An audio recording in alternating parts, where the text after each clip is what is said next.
Warning, we sometimes use swear words on this podcast.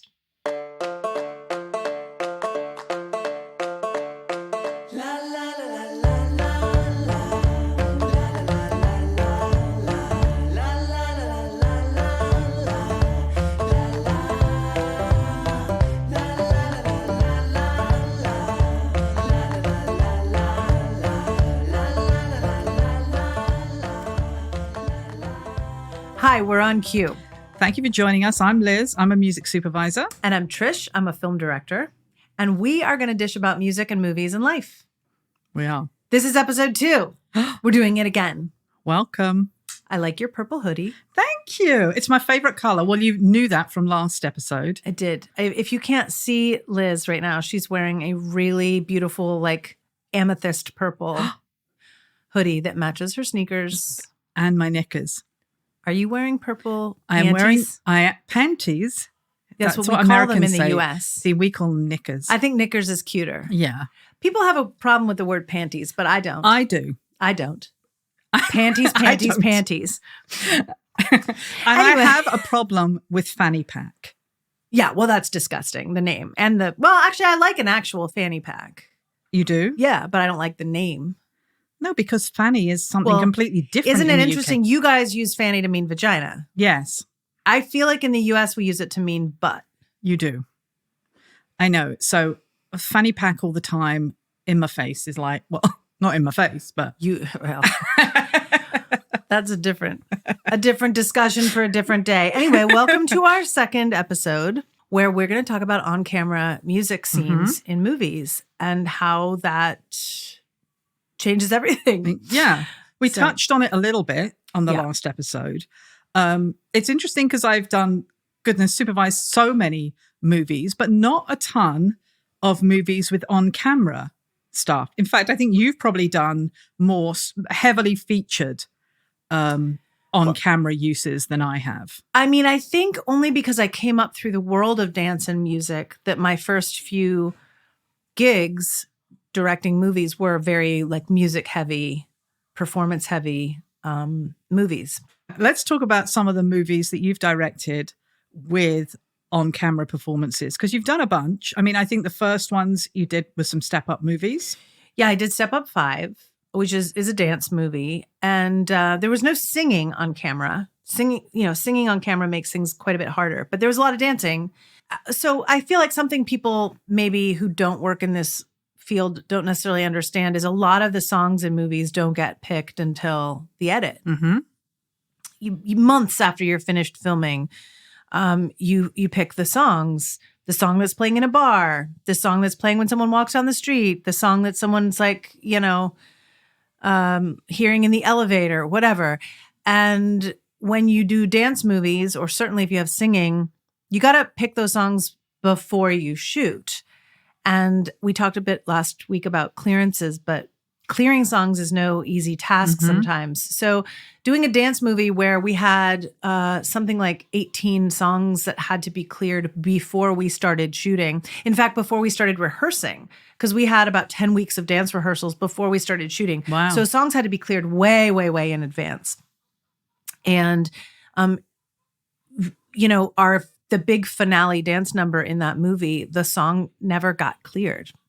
And we kept hoping that we would get the clearance throughout the shooting process and then throughout the editing process. And then we sent the finished cut to the artist, still hoping to get a yes. And the answer was a no. And she just I think she had just been really overexposed at that moment in time. She had a lot of songs, a lot of movies, and it was just sort of like, no thanks. She was very lovely about it. No shade to her at all, but it was just a no. And it wasn't just it's going to cost you a lot of money. It was a no.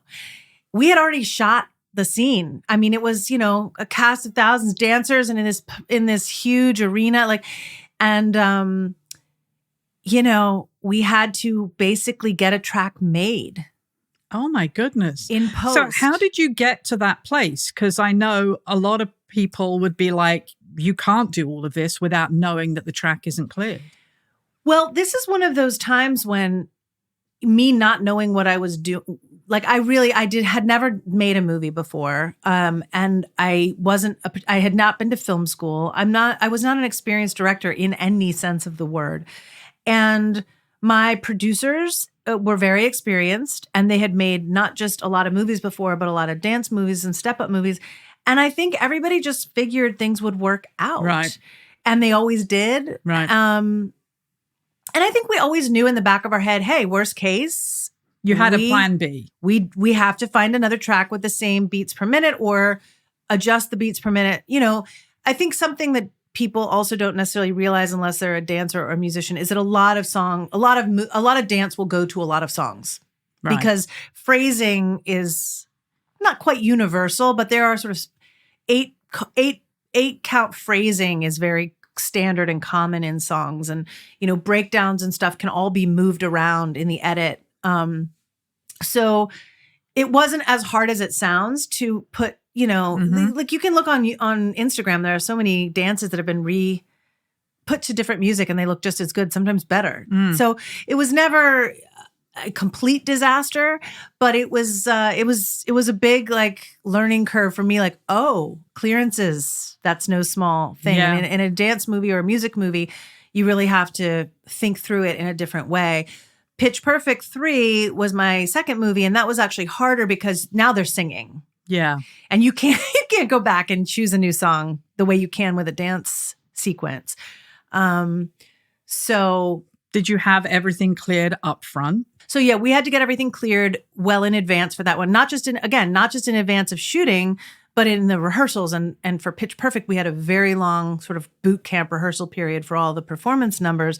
So my music supervisors on that were Julia Michaels and Julianne Jordan. They also did Pitch Perfect 2 and the original Pitch Perfect. So they very much knew how this process was going to have to go. We had to get everything cleared. The music supervisor's job, you wear so many hats. And if you're working on a film where you need to do on-camera stuff, you can be on a film 6 months, 9 months longer than you would on another film that doesn't need on-camera music, because you have, you're working out what those songs are first, and then you have to go through the process of clearing it all. And when a film I did quite a long time ago, probably 20 years ago, was a film called 24-Hour Party People. We had 50 tracks, and there was a lot of music to clear, and it wasn't all on camera. We had a lot of stuff in post. But what was great about that film was we had so many artists and bands who loved Tony Wilson, who loved Factory, who loved the whole Manchester story. And they were just contacting me and clearing tracks. That's so awesome. So yeah, a movie like 24-Hour Party People takes a long time, and we needed to be involved in that film 6 months ahead of shooting, which I'm sure you were on Pitch Perfect. I mean, what about arrangements and stuff like that? You had to get all those in place? Yeah, we had to get all the arrangements done, and in that movie, it's not a recording. Obviously, it's the actors performing the songs, but all of those performances have to be pre-recorded. Mm-hmm. First of all, they have to be arranged. There's no instrumental parts. It's all vocals. And so a cappella specialists have to help us arrange them and do them all, perform them all so we can hear the arrangement, and then teach the parts to the actors. And then the actors come in and pre-record everything. And then they're singing along to that recording on set. But of course, there's dialogue over the singing. So everybody has to wear a lav mic and have it quietly in their ear. And you have to decide who's actually singing out loud when, because, people's vocal cords look different. Did they sing live? They sing live when we're shooting because you can just see someone's vocal cords are not moving.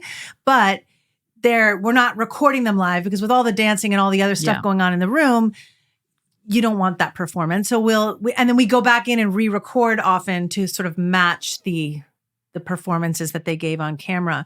But everybody's got an earwig in their ear so that they can hear, the tempo has to be completely consistent. So one of the things when we're shooting musical performances versus dance performances is they're singing. So the actual section is married to that part of the song in a way that in dance you have a little bit more flexibility. You could put those movements with that if you needed to, or cut out this section if you needed to. A song, you can't do that. And so you have to be really, really specific about your shots and who you see singing in a given shot, who you don't. Give them the earwig, give them that exact part of the song in their ear so they can sing to that at that time. And then sometimes if you've got people singing in the background, speaking in the foreground, everybody in the background has to be lip syncing, but they need to know exactly what they're lip syncing to while the people in the front are talking and you're capturing their dialogue without all the sound bleed from people singing. But you've got to have made all of those decisions before you shoot. Wow. Which normally, we talked last week about how in the edit, I recreate the movie almost from scratch in a way. But with this musical numbers where people are actually singing, you're tethered to that part of the song if someone's singing it. And it makes things, you just have to think things through a lot harder. And how many tracks did you have in Pitch Perfect? I have no idea, Liz. I should know that. I should have done my own research on my own damn movie, but I didn't. You know me, I didn't. But it makes me think of how, we, in our last movie, we did Sitting Bars with Cake. There are 2 karaoke scenes in there. Yeah. And, we wanted, originally it was scripted that it was 2 different songs because it's 2 different, without giving away too much of the story, if anybody cares to see this movie. One is very upbeat at the beginning of the movie and one has a very different sort of more melancholy tone at the end of the movie. And originally they were scripted as 2 different songs and we thought it might be cool to have it be the same song. Yeah. So we did listen to a lot of songs thinking, could this work as both an upbeat, fun, carefree song and more of a ballad? And we had a list. We went in there with a piano accompanist because, of course, this was not just playback karaoke. This was piano bar karaoke. And I remember Hungry Like the Wolf was in there. Hungry Like the Wolf. We really wanted that one to work. I know. I really wanted that. But Wake Me Up Before You Go. Just immediately we were like, this is the one. It gave us goosebumps. Yeah. It was fun to sing it. And so we got it. Well, first of all, let's back up. So we go in there with a rehearsal pianist and your wife, Kathleen, who has a really beautiful singing voice. She does. And my assistant, Misha, who's a really good, get the party started person. Yeah. And we just sang piano karaoke for several hours and we went through all of our songs. And the one that made us all really excited to sing it upbeat and then actually made us all cry when we sang it as a sort of sentimental, melancholy ballad. That's right. Which you don't think of that track. Which is part of why it worked, I think. It did. It was completely reinvented and it was just gorgeous. And it in the film, it's that lump in your throat kind of moment. I mean, I hope so. It does for me. It did for me every time I saw it. Very subjective for people, but I get a lot of comments that people are sort of surprised by how that song moves them. It's not a song you think of in that way. But also, of course, we had another karaoke song to pick. We had 2. Yes. Rue. So my husband Rue sings the Donna Lewis song, I Love You Always Forever. I Love You Always Forever. Pete of PD USA has a cameo in this movie as a ukulele bearing karaoke kid, and he lip syncs along. But the track you're hearing is my husband creaking and croaking out. Because the reason we picked him, Pete actually can sing because he's in a band. And, when you hear somebody who can really sing trying to sound bad, it sounds fake because it is fake. My husband, bless his dear heart, is wonderful in so many ways, but he has a really, really funny singing voice. It's kind of Kermity and it's nasal and he's always off key. I think he has no sense of pitch at all. And so it just kind of mutters that sound of someone trying to find the pitch and sort of wavering around it. He has that effortlessly. So we just knew that if Pete tried to sound bad, it wouldn't work. So he liked singing to my husband's gnarly singing voice, singing Donna Lewis. I Love You Always Forever. It was great. And then we had Ron Livingston and Martha Kelly. Yes. Who play a set of parents in this movie. And they sung a fantastic version of Cheap Thrills. I mean, the way they interpreted that was just wonderful. Yeah. It was so funny. They're both so funny. And he gets out his harmonica. Yeah, that was his idea. He brought his harmonica and none of us were planning to see that thing and he whipped it out. Interestingly, we did Cheap Thrills in Pitch Perfect as well. So, did you? Yeah, we had to clear that song twice now. I have seen Pitch Perfect. I'm sorry I didn't remember that. Don't worry. Okay, so on-camera music scenes are very different because you've got to clear these songs in advance. You've got to get in there and rehearse and pre-record them. It's interesting. I've done a few commercials that have on-camera singing, and often the agencies and the producers are surprised that I always want to pre-record vocals. But even if you don't want the vocals to sound canned and studio produced, you're really screwing yourself if you don't. Oh my gosh. I think you always have to have that in your back pocket. If someone can do it on the day and it works, fantastic. But you need that backup. It puts a huge amount of pressure. Sure. Yeah. And you're still going to, at the very least, need a thump track or a musical track for them to keep their tempo and know where they are in the song, so that as you cut between angles, your tempo is consistent. I mean, it's just a whole thing. Yeah. So what about, Full Monty had quite a bit of, obviously, of music, but also performances to that music on camera. Tell me about that. Wasn't there something crazy with Joe Cocker or Tom? Yeah, we couldn't get, so You Can Leave Your Hat On, which is the big finale moment at the end. Right. We couldn't get the Joe Cocker recording. It was denied. So we got Tom Jones to re-record that track, and that's what they danced to. They did the dance to on the day. And then we had the moment in the Dole office, which I think, I don't know, people talk about more, I think, than the moment at the end, where they're standing, they've been rehearsing to hot stuff. And then they're standing in the Dole queue line and they're all kind of moving their legs and I stuff love that. and whatever. So, there were a few kind of on-camera moments in that movie. All of that had been pre-selected, pre-cleared, yes, pre-recorded. All pre-cleared, pre-selected. Yeah, for the so we had it all for the shoot. That's why it was a bit of a scramble for the Tom Jones thing because of and I didn't realize it's so funny how I came up with that idea, because I saw that movie 9.5 weeks, and that song is used in 9.5 weeks. The Joe Cocker version. Yeah. And I don't know why, I thought it was kind of funny to have all these kind of Sheffield Northern lads dancing to this piece of music that was in like the Mickey Rourke super this sexy hot strip scene. Yeah. And I thought that was kind of quite ironic, really. It is. And honestly, there's something about, I know often we end up like doing covers of songs because the original recording isn't gettable or isn't affordable.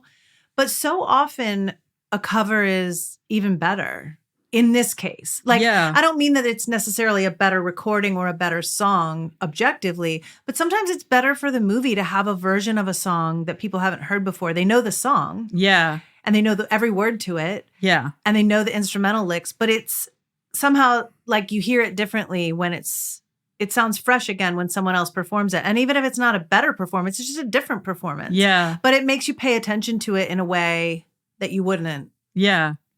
Yeah, I agree. I mean, I think in retrospect, that Tom Jones version is perfect for the movie. I don't know whether the Joe Cocker version would have the same impact. I don't know. It has a bit of baggage, whereas this doesn't have any baggage. It's fresh, yeah. And everybody knows that, or a lot of us of a certain age remember the reference to the Kim Basinger scene in 9.5 weeks. But it's. I always thought it was a conscious choice it was a conscious choice. I always thought that it was a plan to have it performed by somebody else because it just makes it something new and different, but points back. Yeah. Points back to the Joe Cocker. Yeah. But it wasn't. But it was great. I think it was great in the end. La, la, la, la,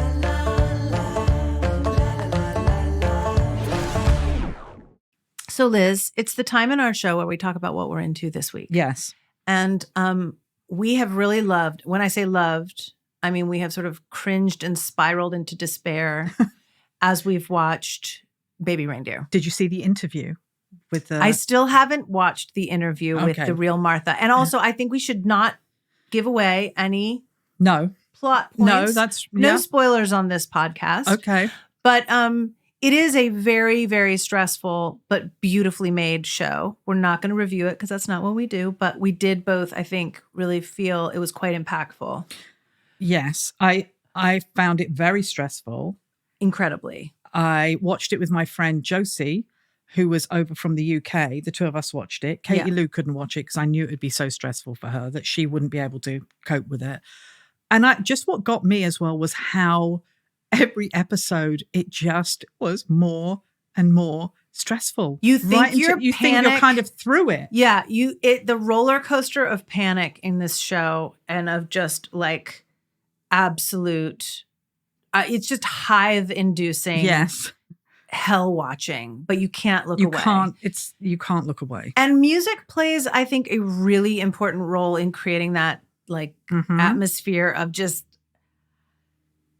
deep discomfort and like psychological pain. Yeah. And yet most of the music, a lot of the music is quite upbeat.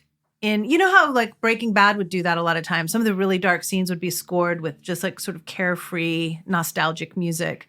There's something very, I think, effective about using a discordant, why is this song playing? Why is this happy song playing when I'm stressed out? I thought it really leans heavily. A shout out to Catherine Greaves, who was the music supervisor, I think did a really good job. It leans heavily, I think, on a lot of 60s and 70s songs and things that you might not always recognize. I mean, it starts with Dusty Springfield, who is up there as one of my absolute heroines. Yeah. You Don't Have to Say You Love Me, and then into Patsy Cline, Sweet Dreams. In fact, it's not the first song. I think the first song is Love Is the Drug, Roxy Music, which also sexy. Is a tune. Yeah. In episode 3, I loved, it starts with I Go to Sleep and the version by Peggy Lee. And I love that because I think everyone knows the Pretenders version of I Go to Sleep. And I think, Ray Davis wrote that in the 60s. Chrissie Hynde was married to Ray Davis. But I think Peggy Lee recorded that in the 60s. And you don't really hear that version very much. And I love it. And so that was... So then was Peggy Lee's version the original first version? I don't think it was because Ray Davis from the Kinks, he wrote the track. So I think they recorded it first. But there have been lots of covers of it. So it was a Kinks song? Yeah. Wow. But it's so interesting because I found that there was like a kind of scrappy sexiness to the soundtrack of this show. Yeah. That was very vintage, but also like while it was nostalgic, it was pretty like these songs and these performances hold up. Yeah. It felt, it didn't feel throwbacky really. No, it didn't feel too self-conscious. Also, excellent use of score, I thought. Very restrained. The composers were, I don't know how you say this, I think it's Evgeny and Sasha Galperin, they're brothers. So I think they did a really, really cool score. Yeah, really, really subtle and nuanced. Yes. And there's another track that jumped out at me, and I thought this was so interesting. It's a track called Come Wander With Me by Jeff Alexander, and it's sung by Bonnie Beecher, and it was originally used in The Twilight Zone in 1964. And it's so sad and haunting, and I thought that was such an interesting piece of music to use. I mean, so this exact same recording was used in The Twilight Zone? Yes. Interesting. Bonnie Beecher, I think, was, I did a little research on this because I didn't know, but she was the actress in that episode. And she sang it. And she sang it. And it was used in The Twilight Zone. And then I think it's been used in a couple of other films. Interesting. But I hadn't heard it before. And I was like, oh, what is it? Immediately made my ears prick up. I thought it was great. Great use. So we're going to try to link to as many of these songs as we can, either in the show notes or in the just show description. Are there any other tracks you want to shout out? Any other particular favorite? Well, I love Richard Hawley. So I love the fact that was at the beginning of episode 7, Tonight the Streets Are Ours. So it was great to see that in there. Is that when things are sort of turning around? I don't want to give away too much, but like it's one of the ups. There's not many ups. There's not many ups. That's an up. Yeah, that's an up. That's an up moment. So I love that. I think the music, I know we've said this, but I really do think the music was so important in creating this just whiplash of a ride emotionally. Yeah, definitely. And I think it was very, it was carefully curated. So carefully curated. And I like that. Me too. Thoughtful. La, la, la, la, la.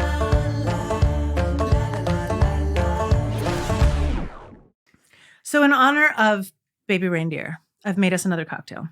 Great. Now, this one is called Martha's Revenge. Okay.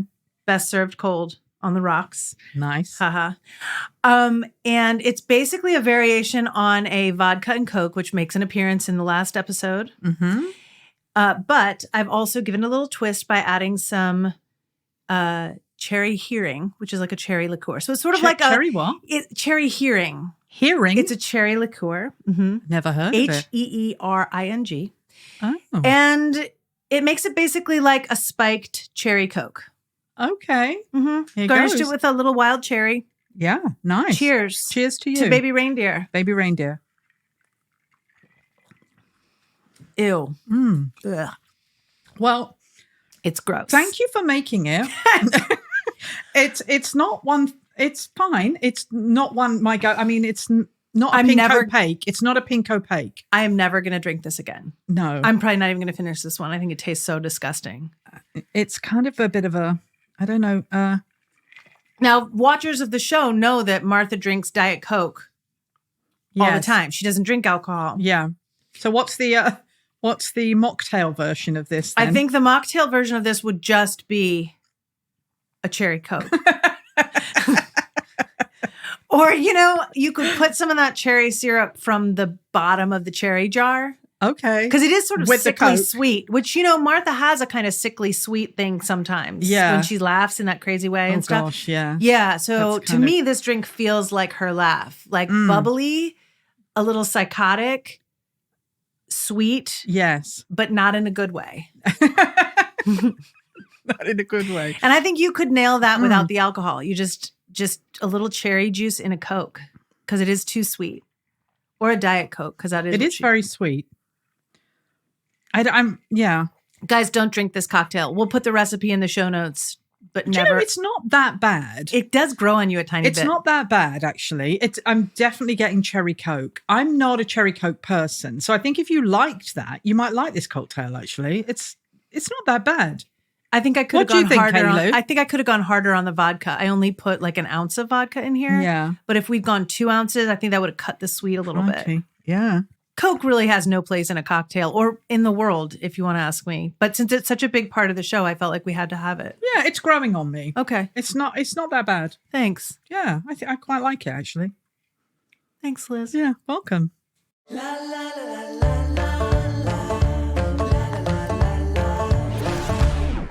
Ring. It's time for our tarot. It's like Mr. Rogers over here. Okay. So it's time for our tarot card of the day. Some of you may or may not know that I'm really into my magical we know.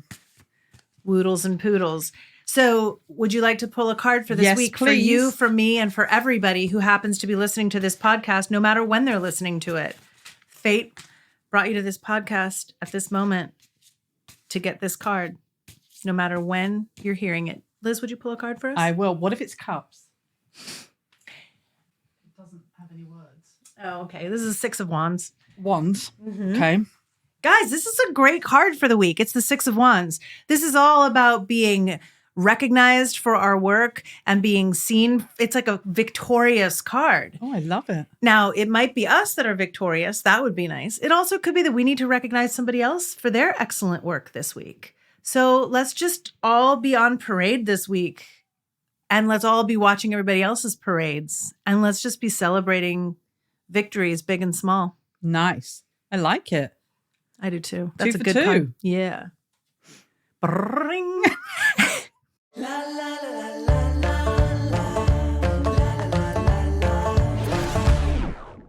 All right, Liz, you got a record of the week for us today. I do. So this week's record of the week is by David O'Dowda. It's called Blinking. It is from a Velvet Ears album. And as you know, I have a library called Velvet Ears, which goes through extreme music. And I'm choosing this track because it is friggin' awesome. It's fantastic. Dave is an Irish singer-songwriter. He's written a load of tracks for our library, but he was in a band called Sizer Barker. He was in a band called Table. That's where I first heard his music. And we've just released his latest album on Velvet Ears. And this is the first track, the title track called Blinking. And I love it. So everybody enjoy this song. Have a great week. And we'll see you next Tuesday. We'll see you next Tuesday, right on cue. Bye. Bye. We can't play the full track here on YouTube, but you can find a link to the song in the video description below. We love to get your questions or comments, so drop us a line at hello@oncuepodcast.com. On Cue is produced and edited by Walter Sie, and the theme song is Ends of the Earth by Simon Steadman and T.T. Magruber.